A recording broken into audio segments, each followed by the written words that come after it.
Lindsay Clancy, Part 3. So, on what was by one account her worst day, the day the latest medication was doubled, it was also heralded by Patrick as the best day. Completely normal. A lovely, normal day. Patrick, how could it be normal if this was abnormal for it to be a lovely day? Because you're going through hell? Because Lindsay's going through hell? Make that make sense, Patrick. You're just giving yourself... You're trying to give the world your excuses as to why you know, are a piece of shit and left your children alone with Lindsay, because your mental health, your frame of mind was more important, okay?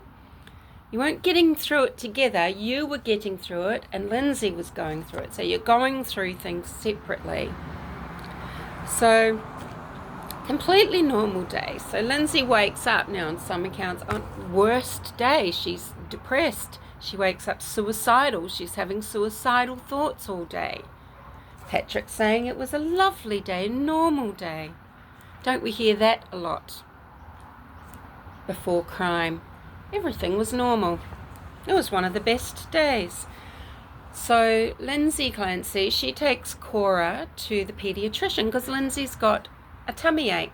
Did she have a tummy ache? I mean, look, you could be completely cynical and say that nurse mummy would know how to induce a tummy ache in a child. Off she goes to the pediatrician. So Patrick doesn't go and take all the children to the pediatrician. I mean, he's working, so that can't be avoided, I guess. But I'm guessing, we don't know, but I'm guessing he was left with the younger two, and that Lindsay went to the pediatrician with the daughter. Why didn't Lindsay get Miralax, the stool softener, on the way home? She's only got one child with her. She can take her into the chemist or the pharmacy or find a drive-through. I mean, I hear those are a bit of a thing in America. I'd have to look them up and see what was available. I haven't done that yet, but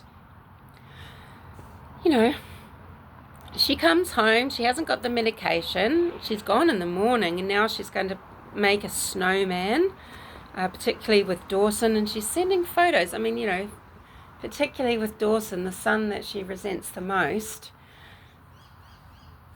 sending photos and videos to her mum and to Patrick. Now, when someone makes up their mind about suicide, yes, they seem lighter, happier. They've got their solution. They won't be suffering any longer, okay? But is that then part of postpartum psychosis? Would Lindsay be seeming lighter, or seeming more and more disconnected and, you know, exhibiting more of the what we call negative effects? So, you know, a positive symptom might be, just say, of someone having mania, that they will talk very fast or not sleep, and they ultra productive, just like Lindsay Clancy was ultra productive with her cleaning. She didn't seem to need a rest once after Dawson's birth, even though she also had depression as well.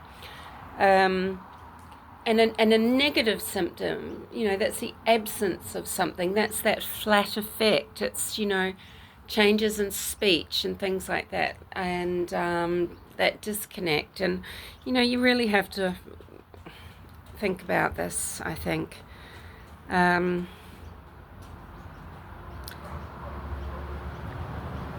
Patrick knew Lindsay was very unwell. He knew there was no diagnosis of postpartum psychosis because she didn't have this diagnosis. Now, she possibly did have this, but it wasn't diagnosed.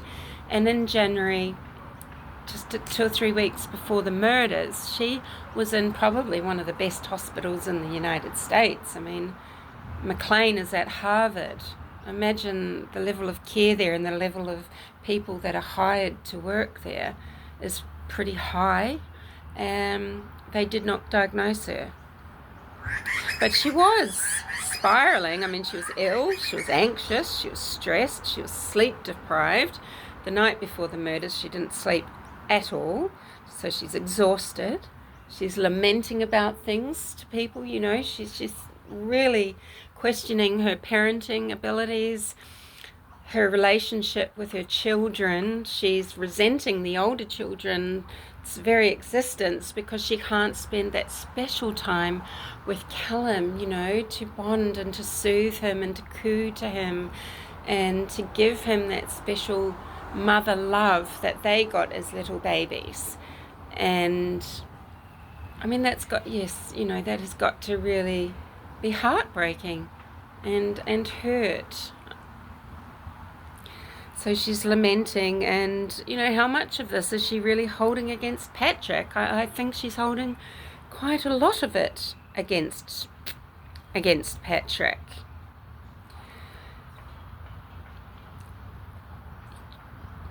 Look, he's not, you know, there's people will be saying, and Rusty said this as well, you know, I'm not the mental health expert. I shouldn't be expected to provide this understanding care coming from the basis of psychiatric knowledge or whatever, you know. But he's a father. He's a father, and he's in a really difficult, exhausting situation where, you know, his family's really going through it. But the children are vulnerable. One of those children,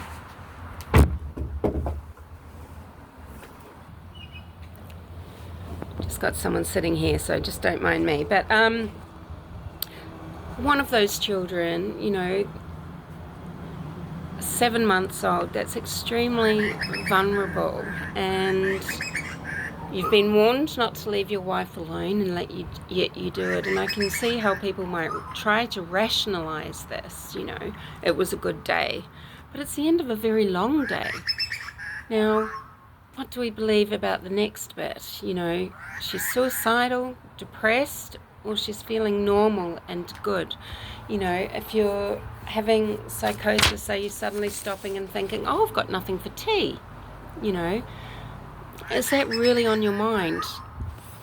I'm not sure that it is.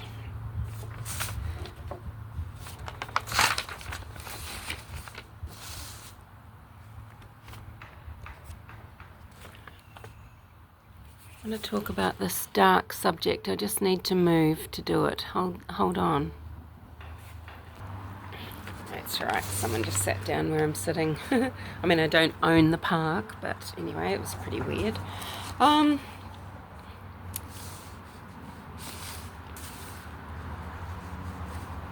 You know, so what do we think about this? I mean, the voices as well. Now, you know, she's not a religious zealot like Rusty and Andrea. She didn't have Andrea's upbringing or lifestyle. Who even knows if they are going to church? I mean, she just said that. She said, go to God, baby. Go to God, to each of her children. Really, Lindsay? I don't believe it. Well, I don't believe that you meant it. Maybe you hoped for it.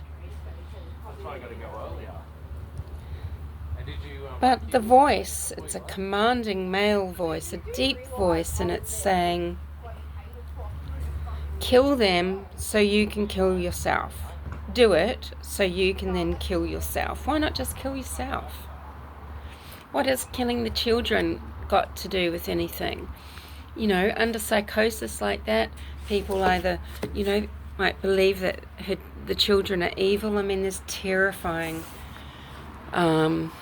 experiences women have where they really think their baby is the devil. I mean, these women are just so sleep deprived.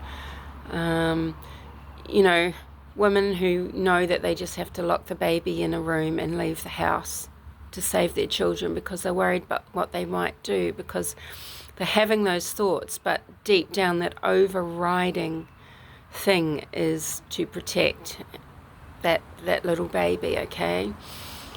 I don't know what the difference is with psychosis here, where someone can kill and someone can't. I really don't know.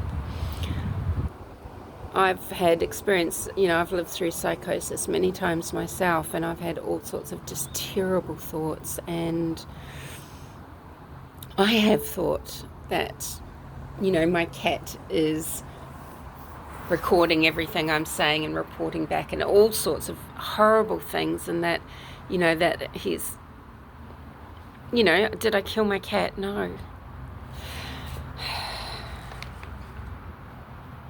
It could have been one solution,